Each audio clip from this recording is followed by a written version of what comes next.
Okay, are we ready? I always like to do classroom expectations as told in memes. I don't know why. I think they're funny.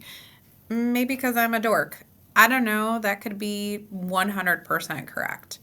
But whether you're in sixth grade or ninth grade or 11th grade or a senior here, there are some expectations in the classroom that no matter what the teacher or who the teacher is, you have to follow. Um, I like doing this presentation because sometimes we have substitute teachers and sometimes we have long term subs. Like if something were to happen to somebody and we have someone in your classroom that is not your teacher for a week or 2 weeks or 4 weeks. Um, Throughout a school year, anything can happen, right? And so I want to know that when I send a sub into a classroom, or a different teacher walks into a classroom to sub for that period, there are a few things that my students are always going to do. And so these are our classroom expectations as told in memes by me. I thought this was hilarious. Maybe it's his mustache. Does it look like Mr. Bartman's? I don't know.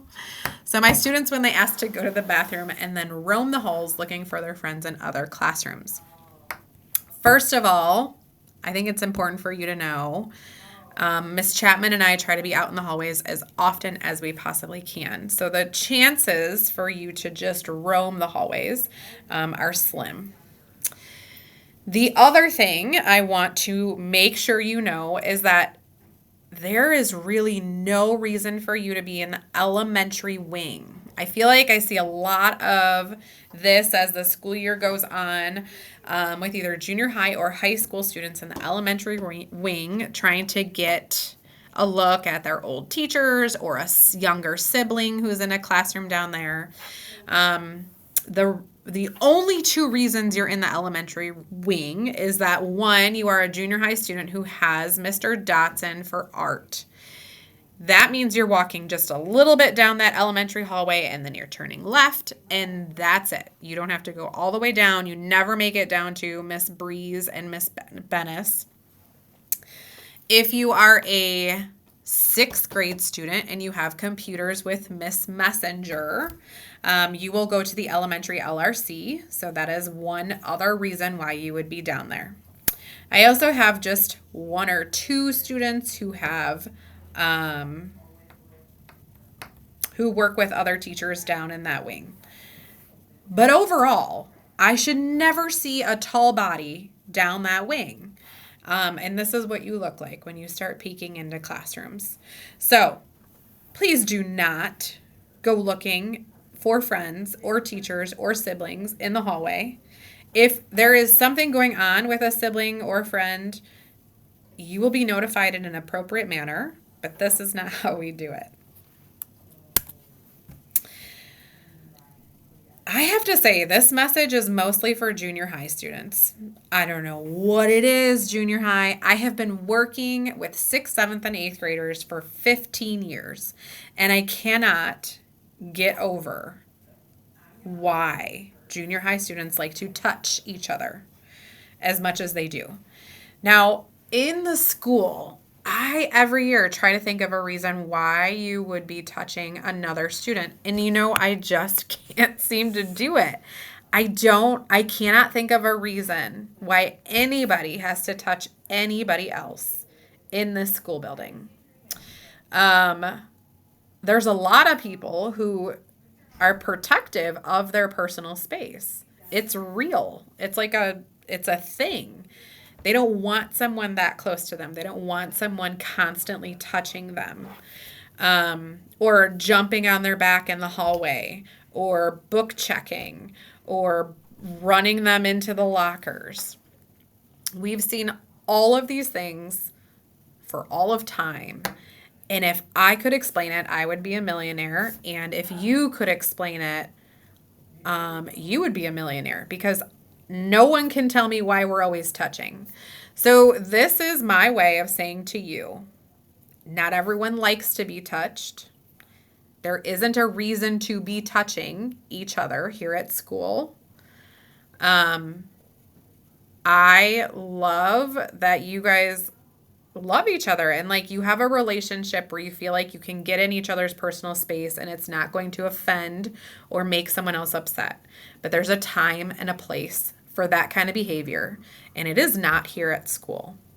So I am going to ask you very politely and remind you that we are not touching each other at school. Um, It usually just doesn't end well, if I'm being honest. Someone gets upset, someone gets in trouble, someone gets hurt, not on purpose, but it happens.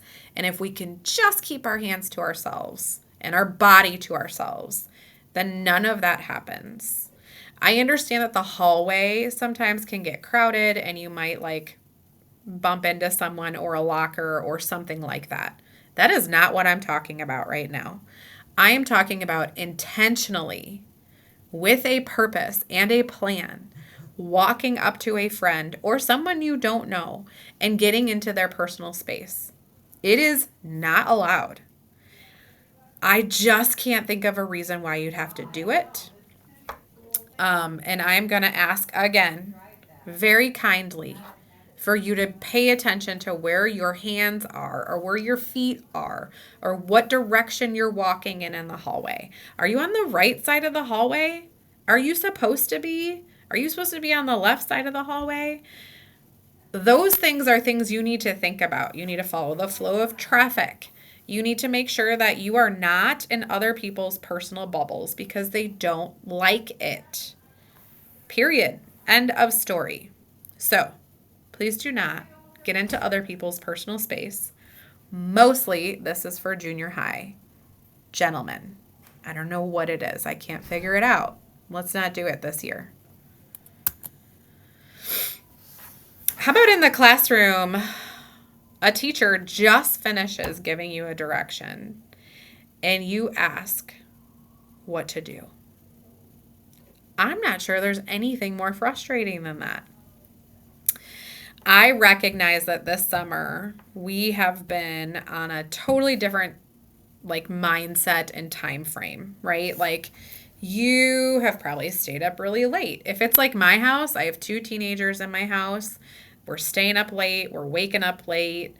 We probably have more screen time than we generally do during the school year. There's just a lot of communication between friends and stuff that happens online or in gaming platforms. I think that your ability to pay attention, like you have to kind of retrain it, like, oh, I'm back at school and I have to sit and listen for a direction or be taught something so I can do something later. I think that's going to take a little bit of time, like a few days. But overall, you should be able to sit and listen to the teacher give a direction or teach you about something so that you have what you need to go and do the homework or the project or the whatever you're doing in the classroom without having to ask the teacher to repeat themselves. This is a general rule in every single classroom. Your job as the student is to sit and listen. Now, a lot of the time at my house, I don't know if it's like this at home, at your house at all, but my kids will say like, well, why do I have to know that? Or why do I have to be able to do that? And this is one that I have to say, no matter what job I've had to keep up on like professional development is what we call it. So we have things we have to attend or trainings we have to attend. There's different things like different laws come out and we have to learn about them so we're current and up to date. But in every job I've had, there has been a time where I have to sit and listen and learn. And then I have a time when I have to follow through with a task or complete a project. And there isn't always someone to just go back and ask a question to. So this is really a life skill. Like you need to know when it's time to listen and when it's time to do. And you might need a few days to get back into the swing. And we understand that. But the most of the school year, you should be able to sit and listen to a direction. Also, I love this girl's face. It's one of my favorite memes out there. You can use it literally for almost anything.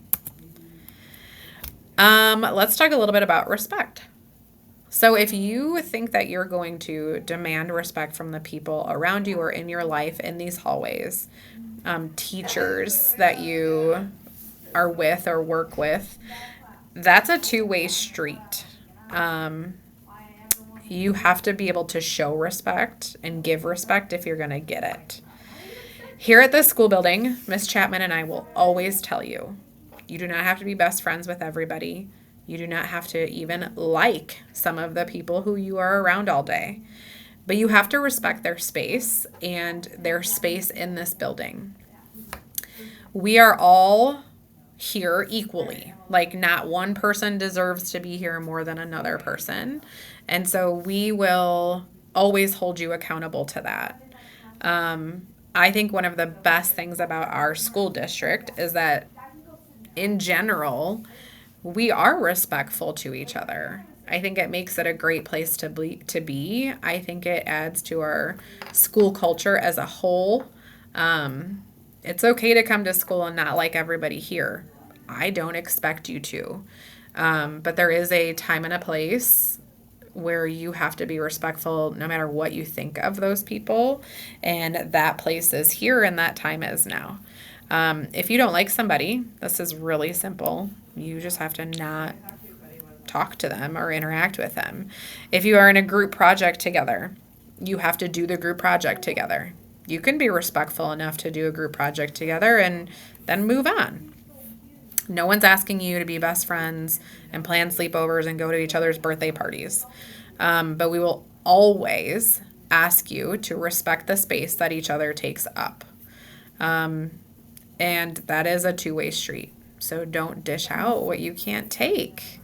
Don't do that. If we all just walk around knowing kind of who our people are and what we want from people,